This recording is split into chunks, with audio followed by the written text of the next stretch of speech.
서울의 중심 번화가에서 조금 떨어진 외곽에 위치하고 있는 특별할 것 없는 지하도, 몇몇 한국인들만이 빠른 걸음으로 지나가고 있는 평범한 지하도에 한 외국인 모녀 또한 지하도를 지나가고 있습니다.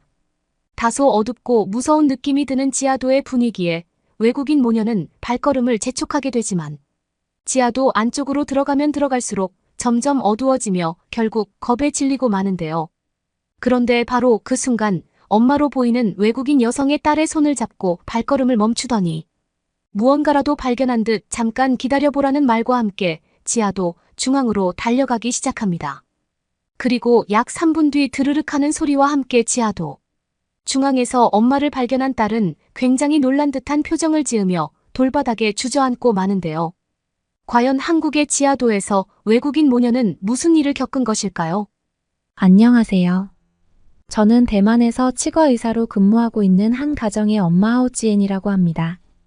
어렸을 때부터 의료인이 있는 가정에서 태어나 자연스럽게 치과 의사의 꿈을 키워온 저는 다소 젊은 나이에 대만의 지방도시 치과 의사에 합격할 수 있었습니다.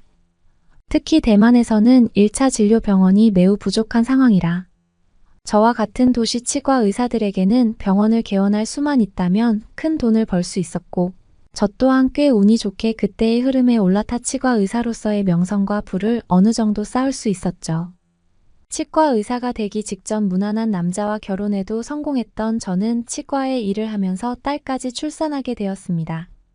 하지만 저와 남편은 결혼을 하고 나서야 꽤 맞지 않는 부분이 많다는 것을 알게 되었고 결국 각자의 성격 차이가 이해되지 않아 딸이 8살이 되던 해에 합의 이혼을 확정짓고 말았습니다. 그 이후 경제적으로는 부족함이 없었으나 딸에게 지극정성이었던 저는 하루에 4시간 정도만 자면서 병원의 일과 딸의 육아를 함께 해나갔고 그렇게 무려 10년이 넘는 세월을 보내게 되었어요. 그런데 여느 때와 다름없이 피곤한 병원 일과를 준비하려던 어느 날 이제 막 성인이 되었던 제 딸가 갑자기 저에게 자신과 함께 한국으로 여행을 가지 않겠냐면서 급작스러운 모녀 여행을 제안하더군요. 20살이 될 때까지 자신의 꿈이었던 반도체 전공 수업만 열심히 들을 뿐 별다른 문제를 일으키지 않았던 딸이었기에 저는 갑작스러운 딸의 한국 여행 제안에 처음에는 꽤 당황했습니다. 하지만 곰곰이 생각해보니 이혼을 하고 나서부터는 병원의 일과 육아가 너무 바빠 단 한 번도 딸과 여행을 가지 않았다는 사실이 떠오르더군요.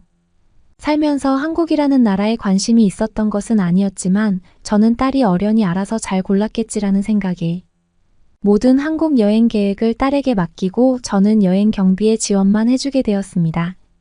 그리고 약 한 달 뒤 저 대신 일주일 동안 병원을 맡아줄 치과 의사 친구에게 모든 업무의 인수인계 절차를 마친 저는 딸과 함께 홀가분하고 두근거리는 마음으로 한국행 비행기에 올라탈 수 있었습니다.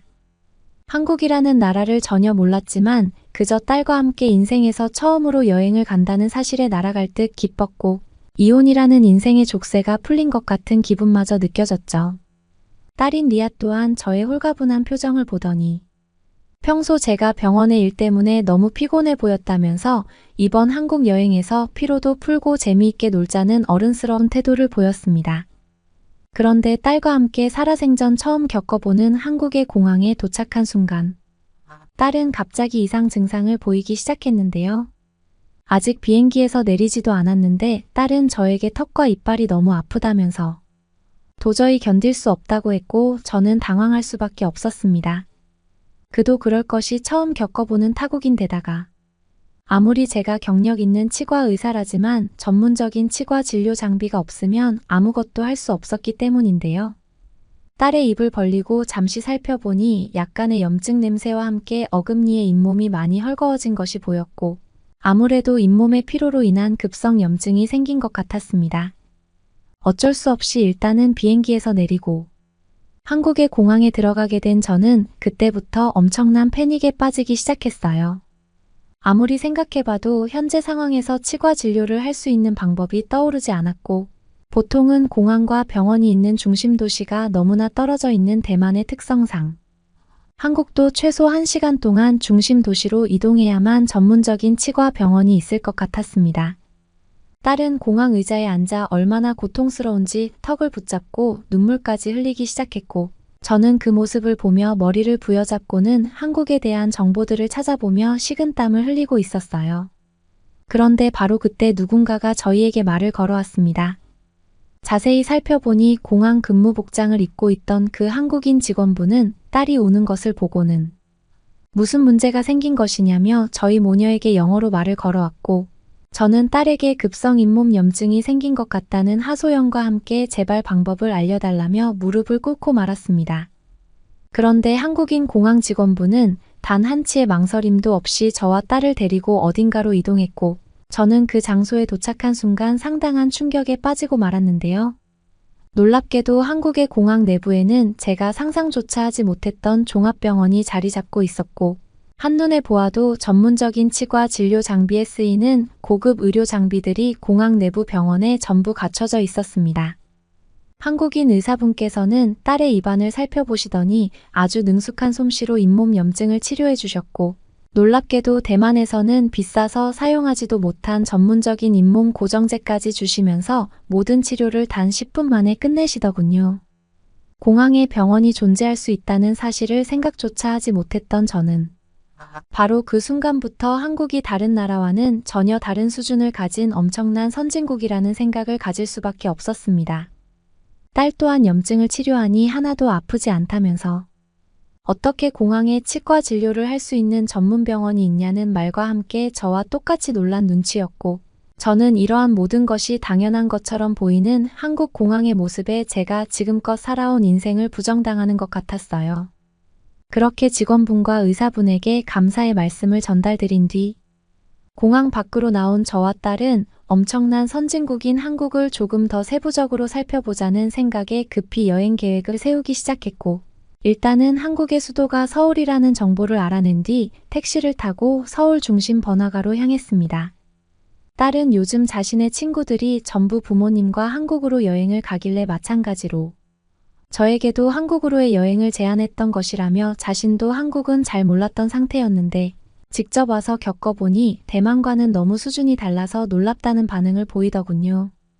그런데 택시를 타고 서울의 번화가 한복판에 도착한 저는 눈앞에 펼쳐진 서울의 광경에 그만 압도되고 말았습니다. 대만에서는 중심 수도라고 해봐야 그저 낡은 건축물밖에 없는 도시가 전부인데 정말 처음 겪어본 한국의 서울이라는 도시는 엄청난 높이의 빌딩뿐만 아니라 사람이 살아가는 데에 필수적으로 필요한 자연, 친화적인 시설도 꽤나 많이 보였는데요. 명확한 목적을 가지고 온 여행은 아니었지만 저는 젊은 나이인 딸의 친구들이 왜 부모님을 데리고 한국으로 가족 여행을 갔는지 이해할 수 있었고, 아름다운 서울의 모습에 그저 딸에게 고맙다는 말을 했습니다. 특히 신기했던 것은 서울이라는 도시 그 어디에서도 편의점과 마트는 물론 심지어 대만에서는 보기 힘든 전문적인 병원이 길거리에 너무나 많이 보였다는 사실입니다. 거리를 걸을 때마다 안과나 정형외과, 심지어는 제가 운영하고 있는 치과까지 너무나 깔끔한 의료 건물에 모두 모여 늦은 시간까지 운영하고 있었고, 한 번 아프면 무려 2시간의 거리를 달려 병원을 찾아가야만 되는 대만에서 태어난 저에게는 그러한 모습 자체가 신세계였죠. 저 또한 대만에서 치과를 운영하고 있지만 이러한 인프라가 부족한 이유 때문에 최근에는 환자분들이 찾아오는 횟수가 급격히 줄게 되었는데, 한국에는 병원 근처의 공원과 번화가, 그리고 거리를 걸어 다니는 수백 명의 사람들이 그저 평범한 듯 일상을 누리고 있었습니다. 하지만 들고 있던 여행의 짐이 너무나 많았던 저와 딸은 그 무거운 무게에 점점 체력이 소진되어 가고 있었는데요. 그런데 바로 그때 저의 눈앞에 이상한 가게가 하나 보이기 시작했습니다. 처음에는 여행 가방을 파는 상점이라고 생각했지만 가게 간판에 여행의 짐을 맡아드린다는 문구가 영어로 적혀 있던 그것을 본 순간 저는 패닉에 빠지고 말았어요. 한국으로 여행을 온 타국인들의 짐을 안전하게 맡아준다니 그런 것이 가능할까라고 생각했지만 실제로 유리창을 통해 살펴본 가게 내부에는 엄청난 크기의 항공 캐리어부터 여행 가방, 심지어는 음악 때문에 유학을 온 듯 값비싼 바이올린까지 보관하고 있었습니다. 만약 대만에서 이러한 가게가 있었다면 길거리를 지나다니던 노숙자에 의해 모든 물품이 전부 도난당했을 텐데 어째서인지 거리를 지나다니는 한국인들은 그 가게에 전혀 관심이 없어 보였고, 저와 같은 몇몇 외국인들만이 신기한 듯 여행 가방을 맡아주는 그 가게의 내부를 살펴보며 수군거리고 있더군요. 특히 더욱 이해할 수 없었던 것은 그 가게 자체가 무인으로 운영되고 있었다는 사실입니다. 도저히 믿을 수 없는 상황의 내부를 직접 확인해 보고 싶었던 저는 가게 입구에 적혀 있던 외국어 설명서를 통해 가지고 있던 모든 짐을 디지털 상자에 보관했고, 심지어 무인으로 카드 결제까지 진행시켜 너무나 성공적으로 짐을 보관할 수 있었습니다. 저와 딸이 사는 대만도 꽤 살기 좋다고 생각했지만 대만에서는 상상조차 할 수 없었던 이러한 편의시설들에 저는 큰 혼란에 빠졌고 한국에서 계속 살면서 치과를 운영하고 싶다는 생각마저 조금씩 들기 시작했어요. 계속해서 들고 다니던 무거운 여행에 짐이 없어져 꽤 먼 곳까지 이동이 가능했던 저와 딸은 인생에서 정말 처음 보는 서울의 공유자전거 따릉이까지 빌려 도심 이곳저곳을 구경했습니다. 그런데 약 20분 동안 자전거를 타고 눈앞에 보이던 곳으로만 달려가던 저와 딸은 굉장히 이상한 지하도 시설을 마주할 수 있었는데요.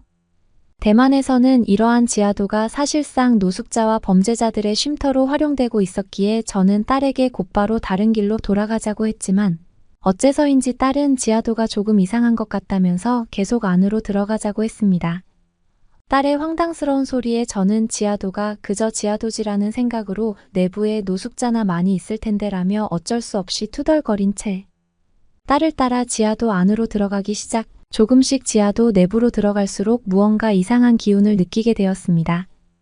더럽고 노숙자들이 있어야 할 서울의 지하도는 어째서인지 아름다운 레이저 불빛과 함께 한눈에 보아도 잘 꾸며진 징검다리와 심지어 누군가가 엄청난 시간을 들여 그린 듯 아름다운 그림마저 벽에 걸려 있었기 때문입니다.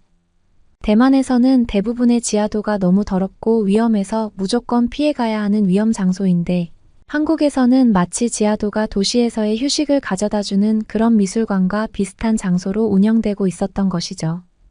특히 평소 그림에 관심이 많았던 딸은 지하도 중심에 있는 아름다운 조경을 보고 완전히 눈이 휘둥그레졌고 저 또한 지하도 내부에 자리 잡고 있는 한자로 그려진 미술품과 조명 그림을 보고 완전히 마음을 뺏기고 말았습니다. 점점 지하도 깊숙이 들어갈수록 예상조차 하지 못한 미술 작품들이 연이어 나오기 시작했고 저는 지하도조차 평범하지 않은 한국의 도시 인프라에 한국이 이렇게나 대단한 나라였구나라며 극찬을 할 수밖에 없었습니다. 처음에는 그저 딸의 요청으로 아무런 기대 없이 쉬어야겠다는 단순한 마음에 한국에 왔던 것이지만 눈앞에 펼쳐진 지하도의 미술품을 하나하나 구경해 나갈수록 저는 이런 문화와 도시가 접목되어 있는 한국의 인프라에 그저 한국이라는 나라 자체가 부러울 따름이었습니다. 딸은 완전히 지하도의 마음을 뺏긴 듯 눈에 불을 켜고 지하도를 샅샅이 돌아다니며 숨겨져 있던 한국 작가들의 지하도 미술품들을 하나하나 구경해 나갔고 점점 구경하다 보니 주위에 한국인들도 꽤 많다는 사실을 그제서야 알아차렸죠. 대만이었으면 그저 더럽고 쾌적하지 못한 노숙자들의 쉼터로 활용되었겠지만 한국은 이런 단순한 지하도조차도 사람들의 감각적인 미술관 쉼터로 바꾼 것이었고 저는 그동안 한국이라는 나라를 알지 못했다는 사실에 저 자신이 원망스러울 따름이었습니다. 저는 그 중에서도 특히 지하도 내부의 불빛을 활용한 아름다운 징검다리 건축물의 마음을 빼앗겨 버렸고 내친 김에 휴대폰을 꺼내 들고 한국의 아름다운 지하도를 촬영해 제 SNS에 올리기 시작했습니다. 그런데 사진을 올리자마자 저의 SNS 계정은 폭발적인 반응을 보이며 제 친구들뿐만 아니라 제가 모르던 사람들까지도 한국의 그곳은 대체 어디냐는 댓글이 폭주하기 시작하더군요.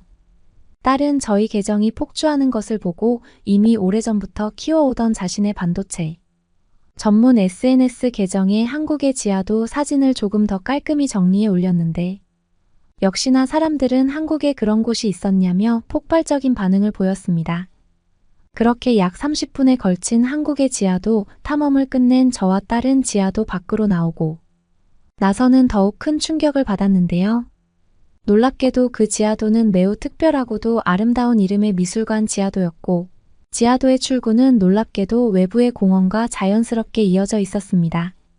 정말이지 한국인들이 얼마나 똑똑하고 쾌적한 삶을 누리는지 알 수 있을 정도로 그러한 도시 인프라에 저와 딸은 한국에서 살면 참 편하겠다는 생각을 할 수밖에 없었죠. 그 후 저와 다른 간단한 정보들을 검색해 이번 여행은 한국의 아름다운 문화재와 미술품들을 관람하는 것에 포커스를 맞추고 서울 내부에서 맛있는 한식을 먹으며 그저 한국을 구경하러 다니는 마음 편안한 여행을 진행했습니다. 놀랍게도 관광지에 있던 한국인 분들은 저희 모녀가 여행을 하는 것을 볼 때마다 도움이 필요하면 언제나 말하라는 도움을 주셨고, 저는 정말 처음 겪어보는 타인의 배려에 한국인들은 정말 따뜻하다는 생각을 가지게 되었죠. 한국에서 약 일주일 동안의 행복한 여행을 마친 저와 딸은 그 후 곧바로 대만으로 돌아가지 않고 한국에서 약 한 달 동안인 장기적인 여행의 계획으로 변경하게 되었습니다. 물론 제가 운영하던 병원은 어쩔 수 없이 친구도 자신의 치과로 돌아가야 했기에 약 2주 동안 추가적인 업무 휴가를 할 수밖에 없었지만 저와 딸은 한국에서의 진지한 이민 계획에 한국에 조금 더 있을 필요가 있었거든요. 알고 봤더니 저와 딸이 구경했었던 미술관 지하도는 약간의 미술품 경력만 있으면 짧은 기간이지만 미술품 전시가 가능했고 딸은 그것에 도전해보기로 했습니다. 특히 저와 딸이 올렸던 한국의 지하도 사진은 폭발적인 반응으로 많은 외국인들의 궁금증을 만들어냈고 실제로 대만과 미국에 있는 몇몇 방송사들은 저와 딸에게 연락이 와서 그곳을 직접 안내해 줄 수 있는지 문의까지 하더군요. 꽤나 오랜 시간 동안 한국에 있으면서 저와 딸이 제일 크게 느꼈던 것은 한국이 그저 빨리빨리에 치중된 나라가 아닌 일과 삶의 균형, 그리고 이러한 문화시설이 매우 밀접하고 좋은 선진국 도시 인프라로 구성되어 있었다는 사실입니다. 언제까지 한국으로의 이민을 확정지을지는 모르겠으나 현재로서 저의 꿈은 한국인 분들을 위한 전문 치과 병원을 한국에 새로 개원해 이곳에서 일도 하며 딸과 함께 한국에서 살아가는 것이기에 저는 오늘도 한국에 있다는 사실에 감사하고 있습니다. 그러면 다음 사연으로 넘어가겠습니다. 여기는 영국 명문대 강의실 안 어떤 중국 학생이 쉬지 않고 한국에 대해 무시를 하고 있는데요. 30분째 그 얘기를 듣던 영국 미녀가 한마디 일침을 가하자 중국 학생은 얼굴을 붉힌 채 강의실을 뛰쳐나가고 맙니다. 과연 중국 학생은 어떤 말을 들었길래 이토록 당황할 수밖에 없었는지 함께 보러 가실까요? 안녕하세요. 영국에서 살고 있는 에이린입니다. 저는 어렸을 때부터 할아버지의 영향을 받아 영국의 유명 대학에서 아시아학을 공부하고 있습니다. 할아버지랑 아시아학이 무슨 상관이냐고요? 저희 할아버지는 한국전쟁 참전 용사이시거든요. 할아버지께서는 한국전쟁 때의 사건들을 동화 들려주듯이 항상 이야기를 해주셨습니다. 많은 이야기들 중에 가장 많이 들었던 이야기 중 하나는 한국 군인에 대한 부분이었어요. 그 이야기를 지금까지도 꾸준히 듣다 보니 저도 모르게 한국에 관심이 생기게 되었고 한국 외에도 좀 더 넓게 공부하고 싶어 아시아학을 전공하고 있습니다.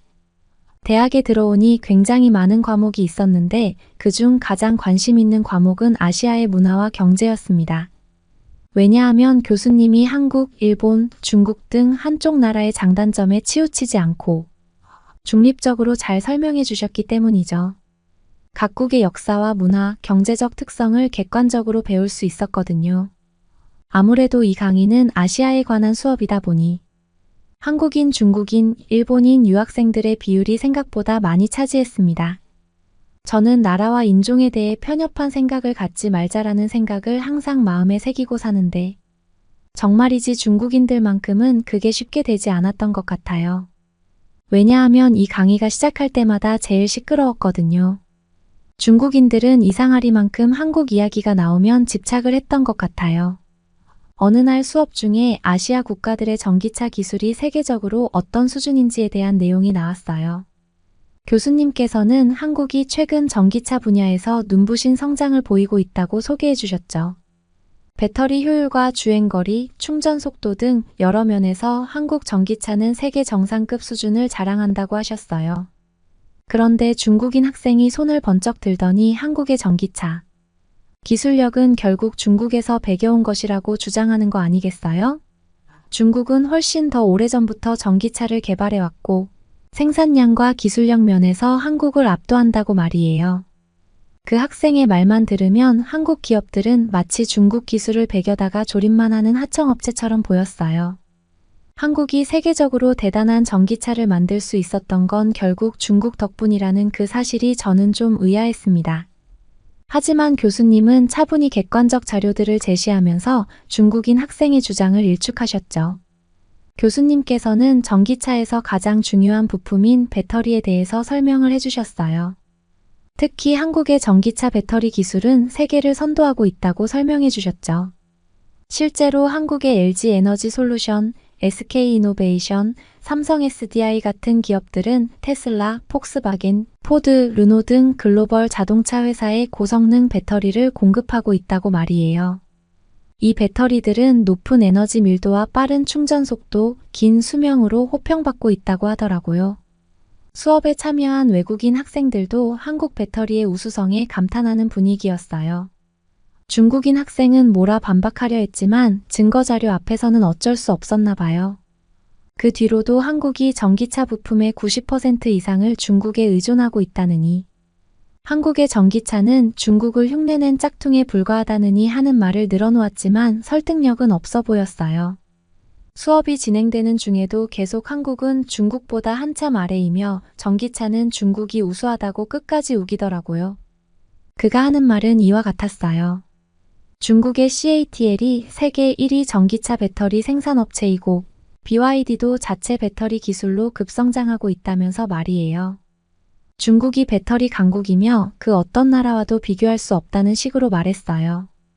특히 한국 업체들이 중국발 특허를 침해했다는 의혹을 제기하면서 교수님 주장에 반박했죠. 순간 강의실에 찬물을 끼얹은 것 같은 싸늘한 분위기가 흘렀습니다. 사실관계가 미묘한 한중 양국 학생들 사이에서 이 중국인 학생의 도발적 발언은 매우 부적절했기 때문이죠. 교수님께서는 피식 웃으시더니 중국인 학생에게 한국과 중국의 전기차 특허 보유 현황을 보여주는 자료를 제시하셨어요. 그 자료에 따르면 한국 기업들은 전기차 배터리와 모터, 충전 시스템 등 핵심 분야에서 독자적인 기술을 개발해 수많은 국제 특허를 취득한 상태였죠. 특히 한국은 영국과 중국을 제치고 전체 특허 출원의 30%를 차지하였더라고요. 자료를 확인해 보니 한국은 3,000건이고 중국은 약 2,000건으로 보아 거의 1,000건이나 차이가 나는 것을 확인할 수 있었습니다. 또한 중국 기업의 특허는 한국에 비하면 상대적으로 한참 아래였고 그마저도 일부는 한국이나 일본 업체의 특허를 침해한 소지마저 있었다고 설명해 주시더라고요. 교수님은 중국 전기차 기술의 상당 부분이 선진국에서 역수입한 것일 가능성이 있다며 구체적인 사례를 들어주셨죠. 중국 기업들은 한국이나 일본의 배터리 특허를 분석하거나 르노, 삼성, BMW 등 외국 기업과 합작 법인을 세우며 선진 기술을 습득해 온 경우가 많다는 거예요. 자체 기술력으로 성장했다기보다는 선진국 기술에 많이 의존했고 기술 종속에서 벗어나기 위해 중국도 더 노력해야 할 것이라고 일침을 가하셨죠. 그 중국인은 교수님의 말을 귓등으로도 듣지 않는 듯한 태도를 보이며 비아냥거리더라고요. 교수님이 애써 못 본 척하며 강의를 이어나가려 했지만 그 중국인은 비아냥거리는 걸 멈추지 않았어요. 전기차 얘기에서 중국이 가장 우수하다는 걸 인정받지 못한 분이 풀리지 않았는지 갑자기 중국이 마음만 먹으면 한국쯤은 지도상에서 없앨 수 있는데 어딜 감히 한국 따위가 하늘 같은 대국을 이기려 드냐면서 군사력 얘기를 하는 게 아니겠어요? 정말 뜬금없다고 생각했죠. 이전 수업에서는 중국인들이 계속 한국을 무시해도 주제를 바꾸시지 않고 넘어가셨는데 오늘만큼은 교수님께서도 참을 수 없으셨나 봐요. 중국 학생이 한 얘기를 들은 교수님이 수업을 잠시 멈추시더니 이런 말씀을 하시더라고요. 말 잘했네요. 그러면 전기차 얘기는 이쯤 하고 아시아 국가들의 군사력에 대해서 한번 얘기해 봅시다. 이 강의에는 상대적으로 남학생들이 많아서 그런지 모두 군사력에 대한 내용을 들으면서 흥미를 가진 듯해 보였어요. 저는 그 중에서 한국의 군사력에 가장 관심이 많았습니다. 아무래도 할아버지의 영향이 컸던 거죠. 교수님께서 한국 전쟁 이후 한국과 주변국의 군사력 변화에 대해 설명해 주셨어요. 한국은 전쟁의 폐허 속에서도 자주 국방의 의지를 불태우며 군사력 증강에 힘썼고 이제는 세계 군사력 5위이며 군사 강국으로 발돋움했다고 하셨죠. 그런데 아까 그 중국인 학생이 또 손을 들더니 한국의 군사력은 중국에 비할 바가 못 된다며 도발적인 발언을 하는 거 아니겠어요? 군 병력 규모만 봐도 중국군은 200만 명이 넘는 반면 한국군은 60만 명 수준에 불과하다는 거죠. 게다가 중국은 항공모함, 스텔스기, 최신의 전차 등 첨단 무기도 속속 개발하고 있다면서 군사 장비 면에서도 한국을 압도한다고 주장했어요. 그리고 한국은 중국의 발끝도 못 미치고 있고 중국이 마음만 먹으면 언제든지 한국을 짓밟을 수 있다는 말을 계속 반복하면서 한국인들을 바라보고 비웃더라고요.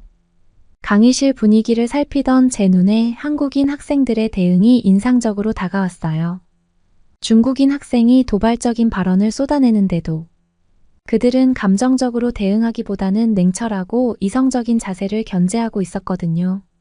화를 내거나 언성을 높이는 대신 그들은 미소를 머금은 채 조용히 중국 학생의 주장에 귀를 기울이고 있었어요. 마치 철없는 아이의 투정을 어른이 받아주듯 말이에요.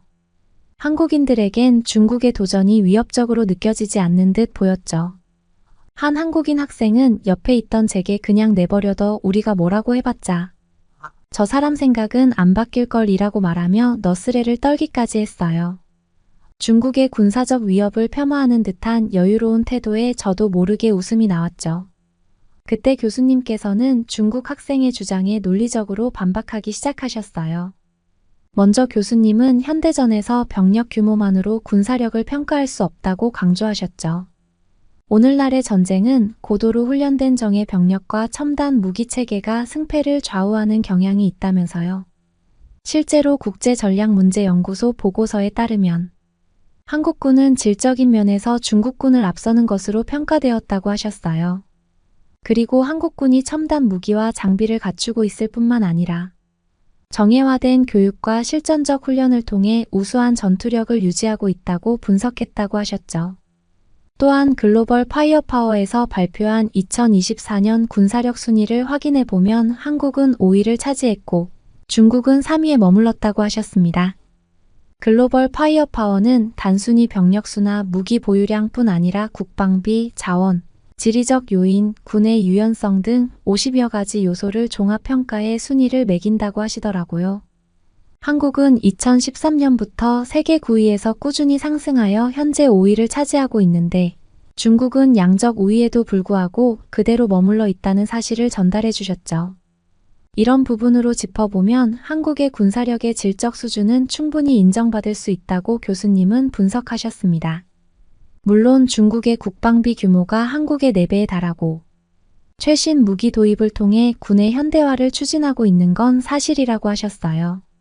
중국은 최근 항공모함, 스텔스기, 극초음속 미사일 등 첨단 무기 개발에 박차를 가하면서 영국에 대한 도전장을 내밀고 있다고 말씀하셨죠. 그 말을 들은 중국인은 자기가 이겼다는 표정을 보이면서 웃기 시작했어요. 그리고 손을 번쩍 들어 마음만 먹으면 한국같이 작은 나라를 없애는 건 3시간이면 충분하다고 말했죠. 그러면서 중국 학생이 전쟁을 하게 되면 한국은 발끝도 못 따라잡을 거라고 악담을 하는 거 아니겠어요? 충격이었습니다. 어릴 때부터 듣던 할아버지 이야기와는 너무나 달랐거든요. 중국 학생이 한국 군인을 계속 무시하는 발언은 저에게는 한국군과 함께 참전한 저희 할아버지를 욕되게 보는 것 같이 느꼈습니다. 참다 못한 저는 손을 들고 한마디를 할 수밖에 없었죠. 저도 한마디 하겠습니다. 자국의 역사는 자랑스러워 마땅하지만 타국을 함부로 폄훼해선 안 된다고 생각합니다. 한국군은 결코 얕잡아 볼 수 없는 존재입니다. 한국 전쟁만 보더라도 그들의 놀라운 적응력과 전투력을 알 수 있죠.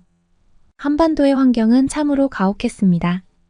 한치 앞도 내다보기 힘든 숲과 고지의 길 찾기조차 버거운 복잡한 지형, 열세한 병력과 장비에 도저히 이기기 힘든 조건이었어요. 하지만 그들은 결코 물러서지 않았습니다. 그들은 국가와 국민을 위해 자신의 한목숨을 바쳐 희생하면서 부상까지 밀렸었지만 다시 회복하여 결국 지금의 38선까지 지키게 되었죠. 백마부대, 맹호부대, 청룡부대 등 한국군 특수부대의 활약은 미군들 사이에서도 전설로 남았습니다. 이런 전력과 강인한 정신력을 가진 한국군들을 어찌 3시간이면 나라를 없앤다고 할 수 있는지 제 상식선으로는 이해가 가지 않습니다. 제 말을 듣던 교수님이 더 자세하게 덧붙였습니다. 한국 군인들은 말 그대로 불가능을 가능케 한 저력의 소유자들이었어요. 극한의 환경에서 적응하고 진화하는 모습이야말로 경이로울 정도였죠. 조국을 위해 기꺼이 희생하고 전우회로 똘똘 뭉쳤던 한국군을 그렇게 무시하는 건 옳지 않습니다. 이어서 교수님께서는 과거의 한국군뿐만 아니라 현재의 한국군이 얼마나 뛰어난지도 덧붙여 말씀해 주셨습니다. 한국 역시 자체 기술로 월등한 성능의 무기체계를 중국에 뒤지지 않도록 개발해 실전에 배치하고 있다고 교수님은 강조하셨어요. 대표적인 게 흑표 전차인데 이는 세계 최고 수준의 기동성과 화력, 생존성을 자랑하는 차세대 전차로 평가받는다고 설명해 주시더라고요. 또한 한국형 전투기 보람에는 레이더 반사 면적을 최소화한 스텔스 설계와 초음속 순항이 가능한 성능을 갖춘 전투기로 곧 실전 배치를 앞두고 있죠. 여기에 세계 최초로 이지스 시스템을 탑재한 차기. 이지스 구축함은 한반도 주변 해역에서 압도적인 해상 우위를 보장할 거라고 확신하셨습니다. 교수님은 이런 첨단 무기들이 모두 한국형이라는 점을 강조하셨어요. 외국에 의존하지 않고 독자 개발한 무기라는 거죠. 게다가 가격 대비 성능이 뛰어나 가성비마저 높다는 평가를 받고 있다면서요. 이런 무기 체계야말로 한국 방위산업의 경쟁력을 보여주는 사례라고 하셨죠. 그러면서 교수님은 최근 한국산 무기의 세계적 인기를 방증하는 사례 2가지를 소개해 주셨는데요. 하나는 폴란드가 최근 흑표 전차 K9 자주포, 경공격기 등을 대규모로 구매하기로 결정한 일이었어요. 러시아와 대립각을 세우는 나토 국가가 동유럽 방어용으로 한국산 무기를 선택한 건 상당히 이례적인 일이라고 하시더라고요. 폴란드 군 관계자는 한국 무기가 서방 제품에 필적하는 성능을 갖추고도 가격이 훨씬 저렴해 매력적이라고 평가했다고 설명하셨어요. 또 다른 사례는 인도네시아가 한국형 잠수함 세척을 도입하기로 결정했다고 하셨습니다. 잠수함은 물밑에서 은밀하게 작전할 수 있어 해군력의 핵심 전력으로 꼽히는데 인도네시아가 한국의 기술력을 높이 평가해서 대규모 계약을 체결한 건 의미심장한 일이라고 교수님은 평가하셨죠. 교수님은 이런 사례들이 한국 방위산업이 이미 세계적 수준의 경쟁력을 확보했음을 보여준다고 강조하셨어요. 지난 2021년 기준 한국의 방산 수출액은 74억 달러로 세계 9위를 기록했는데 이는 10년 전에 비해 무려 6배 이상 증가한 수치라고 하시더라고요. 특히 전차포와 곡사포 등 정밀 화포 분야에선 이미 세계 최고 수준의 위상을 확립했고 잠수함과 구축함, 호위함 등 군함 건조 능력도 일취월장하고 있다면서요. K계열 전차와 장갑차, 고등훈련기 등도 한국 방산의 효자 상품으로 자리매김했다고 하셨죠. 병력 규모나 무기 체계의 수만으로 군사력을 평가할 수 없는 또 다른 이유는 지휘관의 능력, 병사들의 사기와 훈련 수준, 국민들의 애국심 등 눈에 보이지 않는 요소들도 전쟁의 승패를 좌우한다고 말씀하셨습니다. 이런 무형의 힘까지 따져본다면 결코 한국의 군사력을 엿볼 수 없다는 말씀이었죠. 특히 한국군은 실전을 겪은 정예 부대라고 하더라고요. 275만 명에 달하는 예비군도 언제든 동원될 수 있는 막강한 저력이라고 하셨죠. 예비군 안보를 통해 사실상 한국군은 물샐 틈 없는 대비 태세를 갖추고 있다고 교수님은 보시더라고요. 그걸 듣던 중국인 학생은 교수님의 말을 끊고 자기 할 말만 하는 것이 아니겠어요? 그는 중국은 최근 야오닝, 산둥 등 항공모함을 잇따라 건조하며 해군력 증강에 박차를 가하고 있는데 그에 비해 한국은 경항공모함 도입 계획조차 없는 걸로 봐서 수준 차이가 난다는 말이었어요. 또한 중국은 진급 핵잠수함 등 전략 무기도 다수 보유하고 있기 때문에 중국 해군 앞에선 한국은 바다 위의 거북이 같은 존재라고 비아냥거렸습니다. 그러자 계속 지켜보던 한국인 학생 한 명이 입을 열었어요. 중국 해군력이 양적으로는 우세할지 모르지만 한국은 세계 최고 수준 잠수함을 보유하고 있고 게다가 최근엔 3,000톤급 중형 잠수함, 도산 안창호함까지 진수했기 때문에 기동성이 뛰어나고 수중에서 2주 이상 작전할 수 있다는 설명을 하더라고요. 거기에 더불어 중국 잠수함은 원자력 잠수함이 대부분이라 느리고 소음도 커서 쉽게 노출될 수밖에 없다는 것을 자세히 증명해내며 작전 능력 면에서 한국 잠수함이 결코 뒤지지 않는다는 것을 설명했습니다. 그리고 한국인의 마지막 한마디는 강의실을 빵 터뜨릴 수밖에 없었습니다. 중국 해군은 한국 영해에 수시로 침범하면서 위협을 가하고 있는 걸 알고 있나요? 이어도 부근에서 불법 조업하다 단속되면 오히려 우리 해경에게 폭력을 휘두르는 걸 보면 중국이 강대국이라고 볼 수 있는지 의심이 됩니다. 그리고 지금 이 순간도 그렇죠. 많은 사람들이 있는 자리에서 자기 주장만 앞세우는 게 어딜 봐서 선진국 모습으로 보겠습니까? 그렇게 자국에 자신이 있다면 이런 기본적인 예의를 먼저 지켜야 되지 않을까요? 이 말을 들은 학생들 중 누군가는 빵 터져서 웃기도 하고 누군가는 속 시원했는지 박수를 치기도 했습니다. 그 반응들을 보며 그 중국인 학생의 얼굴이 순식간에 붉어지더니 이내 참지 못하고 자리에서 벌떡 일어났어요. 책상을 쾅 치면서 뭐라고 큰 소리로 항변하려던 찰나 주위의 따가운 시선을 의식했는지 곧바로 고개를 숙이고는 허둥지둥 강의실을 빠져나갔죠. 마치 뭔가에 홀린 듯 비틀거리는 걸음이 난생 처음 보는 광경이었어요. 쪽팔림을 넘어 수치심의 경지까지 경험한 걸까요? 뒷모습에선 뒤끝까지 화끈 달아오른 게 훤히 보일 정도였으니까요. 그 후로 그 학생은 다시는 그 강의실의 얼굴을 비치지 않았습니다. 한 학기 내내 그 많던 자신감은 어디로 숨었는지 모르겠더라고요. 오히려 다른 중국인 학생들이 한국에 대해 궁금해하면서 먼저 다가와 대화를 나누기도 했죠. 마치 자기네 망신을 만회하기라도 하려는 듯이 말이에요. 하긴 그 학생의 모습은 중국의 오만함을 단적으로 보여주는 사례였으니까요. 군사적 위협은 물론 외교적 결례까지 서슴지 않는 걸 보면서 중국이 진정한 강대국이 되려면 멀었구나 하는 생각이 절로 들더라고요. 이 일이 있는 후부터 한국에 대해 관심이 더 많아졌습니다. 그래서 이번 방학에는 꼭 한국에 놀러 가야겠다는 생각을 했는데요. 어디를 가면 좋을지 추천해 주시면 참고하도록 할게요. 긴 사연 들어주셔서 감사합니다. 그러면 다음 사연으로 넘어가겠습니다.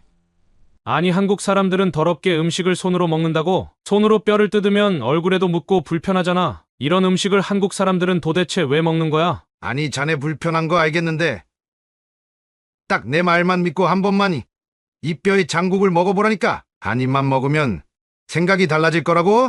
아니 이런 맛을 한국에서 낸다고 말도 안 돼. 여기 한국에서 일하기 위해서 중국에서 넘어온 중년 남성이 한국 음식, 뼈의 장국에 대한 굉장한 거부감을 느끼는데요.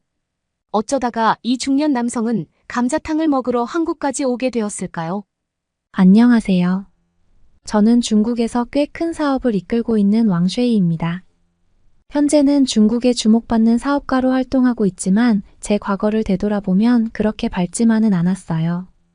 사실 저희 가족은 제가 어렸을 때 찢어지게 가난했던 적이 있었거든요. 제 이야기를 잠깐 들려드리자면 제가 초등학교에 다니던 시절 저희 아버지는 건설 현장에서 노동자로 일하셨어요. 때마침 그때 중국은 놀라운 경제 성장을 이루었고 건설 분야는 특히나 활발했던 시기였어요. 중국 전국에서 건설 프로젝트가 이어지면서 아버지는 그런 프로젝트의 인부로 투입되셨고 아버지의 노동 덕분에 저희 가정은 점차 안정적인 생활을 이어갈 수 있게 되었습니다. 그렇게 저희 가족은 가난에서 벗어나 평범한 생활을 즐길 수 있게 되었습니다. 어떻게 보면 아버지의 노력과 중국의 경제 성장은 저희 가족에게 큰 변화를 가져다 준 것이었죠. 가난했던 저희 가정은 아버지의 노동 덕분에 점점 생활 수준이 높아졌고 그 결과 저희 가족은 평범한 생활을 하게 되었습니다. 아버지께서는 일터에서 퇴근하시면 항상 몸에서 흘러나오는 땀 냄새가 느껴졌어요. 제가 어릴 때 몸 모르고 아버지께 아빠 냄새가 너무 지독해요 라는 말을 정말 자주 했었는데 지금 생각해보면 그땐 왜 이렇게 철이 없었나 싶더라고요. 아버지의 그 땀 냄새는 누구보다 열심히 살았다는 노고와 열정을 의미했을 텐데 말이에요. 그때 당시 아버지는 그 땀 냄새를 굉장히 자랑스러워하시며 그것이 바로 성실함의 증표라고 여기시는 분이었습니다. 아버지는 일에 몸을 많이 쓰셔서 그런지 몰라도 굉장히 덩치가 크고 어깨가 넓으셨어요. 어렸던 저를 한 팔로 번쩍 드셨던 그 모습은 제게 있어서는 마치 슈퍼맨 같은 존재였죠. 그런 아버지의 모습은 제 머릿속에 깊이 새겨져 있습니다. 그 중에서도 특히 잊을 수 없는 기억이 있어요. 방학이 돌아오면 항상 아버지와 함께 가족 여행을 떠났어요. 그럴 때마다 차를 타고 멀리 떠나는데 그 길 위에서 아버지께서 건설에 참여하셨던 멋진 건물들이 보였어요. 아버지의 손길이 닿은 건물들이 그 거리를 가득 채우며 저희의 여행길을 더욱 즐겁게 만들었죠. 창 밖으로 보이는 그런 건물들은 모두 아버지의 열정과 노력이 담긴 작품들이었어요. 그런 건물들을 보며 아버지는 자랑스럽게 웃으시며 저기 보이는 그 건물 아빠가 직접 지었어라고 말씀하셨거든요. 아버지의 그런 모습은 저에게 큰 자부심과 함께 동경의 감정을 느끼게 했던 것 같습니다. 차창 밖으로 스쳐 지나가는 그 건물들은 저에게 아버지의 열정과 노력을 보여주는 생생한 증거였어요. 아버지는 지금까지도 아침이면 일찍부터 일어나셔서 오늘의 작업 일정을 확인하시고 그에 맞춰 팀원들에게 지시를 내리시곤 해요. 건설 현장에 도착하면 아버지께 모든 노동자들이 존경의 표시를 한다고 하더라고요. 아버지께서 이렇게까지 높이 인정받는 이유는 경험과 전문 지식은 건설 현장에서 가장 큰 무기여서 복잡한 공사 일정을 체계적으로 관리하며 예상치 못한 문제에도 빠르고 정확하게 대응하시기 때문인 것 같아요.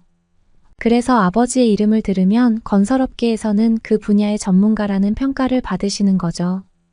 또한 아버지는 능력만 좋으신 게 아니라 노동자들의 권리를 존중하시고 그들의 안전을 최우선으로 생각하시는 분이세요. 이런 아버지의 인간미와 리더십 때문에 함께 일하는 직원들도 아버지를 많이 따르시는 분들이 많더라고요. 아무래도 아직까지 아버지께서 능력이 좋으시다 보니 최근에는 한국에서 건축 사업하시는 분이 한국에서 신도시가 지어지는데 그쪽에서 함께 일해보는 건 어떻겠냐고 제안하시는 게 아니겠어요? 그 신도시는 송도라는 곳인데 한국의 인천에 위치해 있으면서 세계에서 가장 잘 계획된 도시 중 하나로 알려져 있다고 하더라고요. 저는 한국이라는 나라도 낯설었기 때문에 더욱 열심히 찾아본 것 같아요. 송도는 한국의 인천에 위치한 국제적인 비즈니스 도시로 세계적으로 인정받고 있는 스마트 시티가 될 예정이고 최첨단 기술과 친환경적인 설계가 도시 전체에 적용될 거라고 하더라고요. 아버지께서 평소에 한국 건축물들에 대해 관심을 갖고 계셨는데 이번이 좋은 기회라고 생각하셨던 것 같아요. 하지만 저는 아버지와 함께 살면서 한 번도 떨어져서 살아본 경험이 없기 때문에 아버지께서 이런 제안을 거절하시지 않을까 생각했어요. 아버지께 어떻게 하실 거냐고 여쭤보니 아무래도 일하는 것에 굉장한 자부심을 느끼시는 분이셔서 그런지 가족들과 상의도 없이 냉큼 간다고 했다고 말씀하시더라고요. 그땐 어머니와 제가 아버지한테 얼마나 큰 서운함을 가졌는지 몰라요. 아버지께서 한국으로 떠날 결정을 내리실 때 그래도 조금이라도 상의라도 해주셨으면 마음의 준비라도 하고 마지못해 잘 다녀오시라고 했을 텐데 말이에요.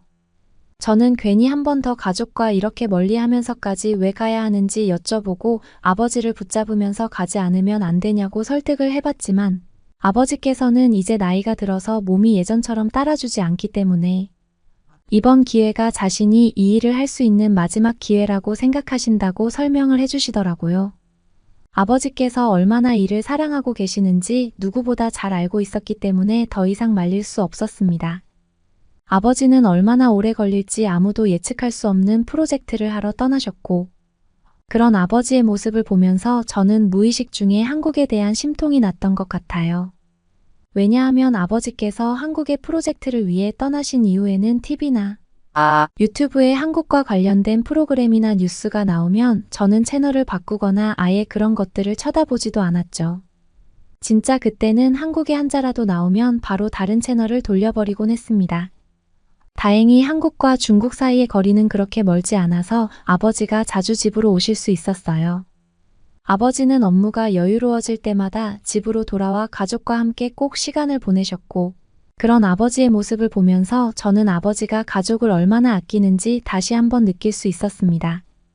그리고 시간이 지나면서 저는 아버지의 사업 때문에 한국에 대한 악감정을 서서히 잊어가기 시작했습니다. 아버지의 사업이 잘 진행되면서 저는 한국에 대한 좋지 않은 감정들을 천천히 모두 내려놓을 수 있더라고요. 그러던 중 아버지의 한국 프로젝트도 거의 마무리 단계에 이르렀다는 소식을 듣게 되었습니다. 얼마나 기뻤는지 몰라요. 그땐 아버지와 어머니와 셋이서 함께 다시 살 수 있는 날이 얼마 남지 않았구나 생각이 들어서 말이에요. 그런데 아버지께서 갑자기 비행기표를 끊어줄 테니 이번에는 어머니를 모시고 한국에 와서 함께 여행을 해보는 것이 어떻겠냐고 제안을 하시는 게 아니겠어요. 예전이었으면 절대로 가지 않았을 한국이지만 이제는 한국에 대한 악감정도 사람 내심. 저도 모르게 아버지께서 몇 년 동안 계셨던 곳이 궁금했기도 하고 어렸을 때처럼 아버지의 손이 닿은 곳을 구경하고 싶다는 생각이 들어 흔쾌히 알겠다고 했습니다. 어머니께도 말씀드렸는데 저와 같은 생각을 하시면서 너무 좋아하시더라고요. 그렇게 저는 어머니와 함께 한국에 가는 일정을 잡게 되었습니다. 한국에 도착하자마자 저와 어머니는 당연하게도 송도를 바로 가게 될 줄 알았는데 저희가 처음 가게 된 곳은 하남에 있는 스타필드였습니다. 한국에서 대형으로 만든 쇼핑몰이라고 하더라고요. 물론 중국에서도 여러 명품 브랜드들이 많이 있는 아주 큰 쇼핑몰이 있는데 하남 스타필드의 규모는 이 쇼핑몰과는 비교도 안 되게 아주 큰 규모를 가지고 있었습니다. 하남 스타필드에 도착하고 나서 안내서를 읽는데 이곳에서는 쇼핑만 할 수 있는 것이 아니라 레저와 문화체험까지 즐길 수 있는 복합문화 공간이라는데 단순하게 문화체험을 할 수 있는 것뿐만이 아니라 영화관과 미니 아쿠아리움, 그리고 스포츠 시설까지 한 번에 마련되어 있었고 그 안에 맛집도 많이 있어서 너무 좋았습니다. 제일 인상 깊었던 건 아쿠아필드라는 찜질방이었던 것 같아요.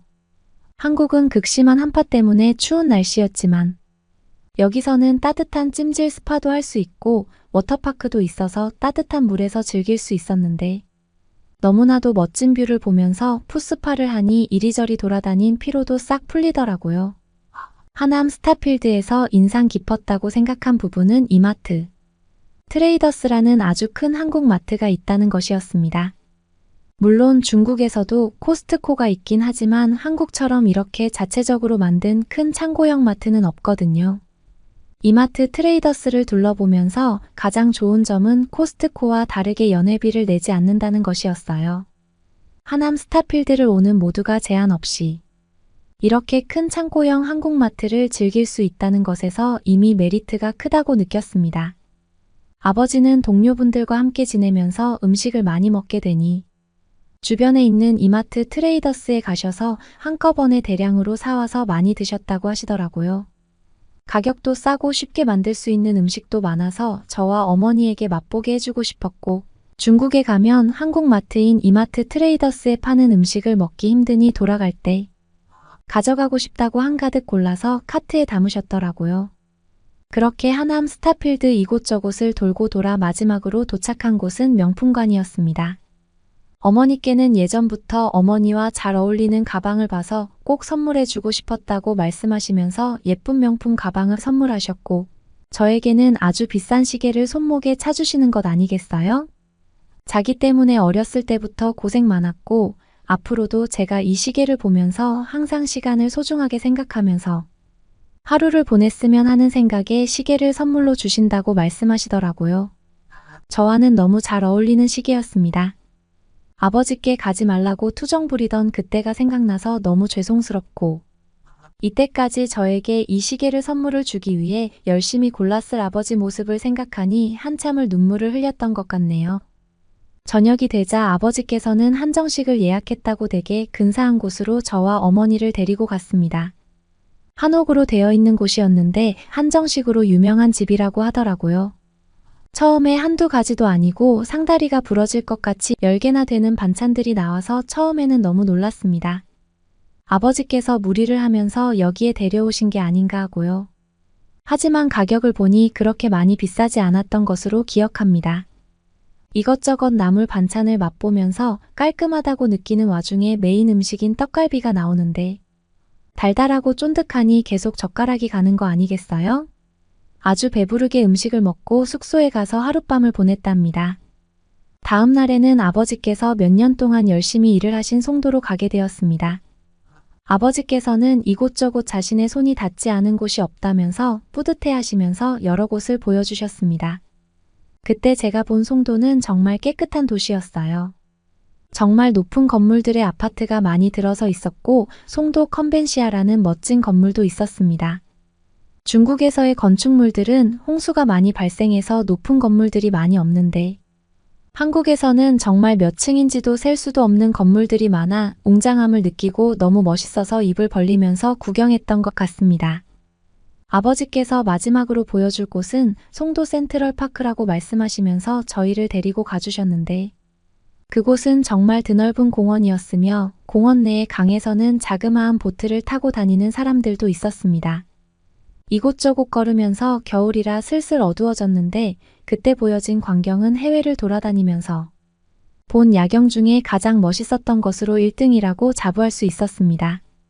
물에 비친 빌딩의 불빛들과 더불어 한옥마을로 구성된 곳도 있어 한국 건축의 미를 본격적으로 느낄 수 있었답니다.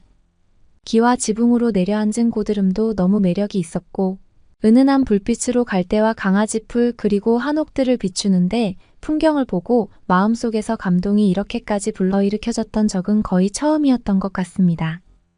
아직까지도 잊지 못한 야경이었습니다. 특이한 건 이 한옥마을에 있는 한옥들이 카페나 음식점을 운영하고 있는 것이었습니다. 당연히 누군가 살고 있거나 숙소일 줄 알았는데 한국은 음식점이나 카페도 이렇게까지 멋스럽게 건물을 지어서 운영한다는 걸 보고 얼마나 경악했는지 모릅니다. 때마침 한옥마을에 음식점도 있으니 출출해서 아버지께 저녁을 먹으러 가자고 말씀드렸는데 아버지께서는 고개를 저으면서 마지막 음식은 저희에게 꼭 먹여주고 싶은 음식이 있다면서 어딘가로 데려가시는 게 아니겠어요? 어제 먹은 한정식이 너무 맛있어서 오늘은 또 어떤 맛집을 데려가 주시려나 기대를 많이 하고 있었는데 송도 쪽에서 보기 힘든 좀 허름한 뼈해장국집을 데려가 주시는 게 아니겠어요? 건물도 낡고 그래서 들어가고 싶지 않았는데 아버지께서 여기까지 데려다 주셨으니 가서 식사를 하는 것이 예의라고 생각해서 그 음식점에 들어가게 되었습니다. 그 음식점에 발을 디디는 순간 저는 경악했던 것 같습니다. 다들 사람들이 손에 뼈 하나씩은 들면서 뜯고 있는 것이 아니겠어요? 저는 당황해하며 아버지께 귓속말을 했습니다. 손이 더러워지면서 저렇게 뭔가를 뜯어먹고 싶지 않다고 다른 맛있는 집을 데려가 주시면 안 되냐고 말이에요. 그때 아버지는 푸아하시면서 크게 웃으셨던 것 같아요. 자기도 한국에서 함께 일하던 동료가 처음에 뼈 해장국집을 데려왔는데 저와 똑같은 반응이었다고 말이에요. 알고 보니 아버지께서도 당시에 이곳에 오자마자 다들 뼈 하나씩 뜯고 있는 모습을 보면서 더럽게 손에 음식을 묻히면서 먹고 싶지 않으니 당장 다른 곳을 가면 안 되냐고 따지셨다고 하더라고요. 하지만 아버지의 동료분께서 제발 자기를 봐서라도 한 입만 먹어보라는 모습을 보면서 끝까지 뿌리칠 수 없었고 뼈에 장국 한 입을 먹은 순간 너무나도 맛있어서 반해버려 거의 한동안은 매일 가자고 했던 음식점이었다고 말씀해 주시더라고요. 그렇게까지 말씀하시는데 아버지의 얼굴을 보고 꼭 참고 한번 뼈해장국을 먹어보기로 다짐했습니다. 10분 정도 기다리자 감자탕이 끓은 채로 나왔고 이 맛을 처음 본 순간 너무 맛있어서 깜짝 놀랐습니다. 적당히 얼큰한 국물에 시래기가 한껏 배어 엄청 촉촉했고 뼈밖에 없던 고기들이라고 생각했는데 젓가락으로 쏙쏙 발라내니 엄청 깨끗하게 잘 발리더라고요. 여기 뼈해장국집은 센스가 있었던 게 비닐장갑을 따로 주셔서 손에 국물 한 방울도 안 묻히고 아주 뼈를 발굴하듯이 깨끗하게 발라 먹을 수 있었답니다. 고기는 또 얼마나 부드럽던지 설명하는 지금 이 순간도 침이 고이기 시작하네요. 중국에서는 이렇게 전골 비슷한 음식이 있습니다. 따뜻한 국물에 곱창이 담겨져 나오는 음식인데 이 음식을 먹었을 땐 깔끔한 맛으로 항상 먹었었는데 고기 육수에 푹 골아서 나온 이 감자탕을 먹자 진한 맛이 느껴지면서 제가 먹어본 전골류 음식 중에 최고라고 느꼈습니다. 저의 한국 여행은 짧았지만 정말 인상 깊은 것들도 많았고 좋은 추억들도 많이 쌓을 수 있었습니다. 한국 분들 중에서도 송도 쪽에 가본 적이 없으신 분들이 많다고 알고 있는데 한번 드라이브 겸 다녀오시는 걸 정말 추천드립니다. 가서 저희 아버지의 손길이 닿은 도시를 한번 즐겨주시다 오시면 그것만큼 행복한 것이 없을 것 같습니다. 여기까지 제 이야기를 들어주셔서 감사합니다. 여러분은 어떻게 보셨나요? 응원과 격려의 한마디씩을 댓글로 남겨주시기 바랍니다. 사연자분들께 전달해드리겠습니다. 실제 사연 제보를 받고 있습니다. 채택되신 분께는 작은 선물도 보내드리고 있습니다. 저희의 사연이 여러분의 하루에 작은 힘이 될 수 있었으면 좋겠습니다. 감동적인 사연을 주변 분들과 이야기 나눠보세요. 더욱더 좋은 영상으로 다시 찾아뵙겠습니다.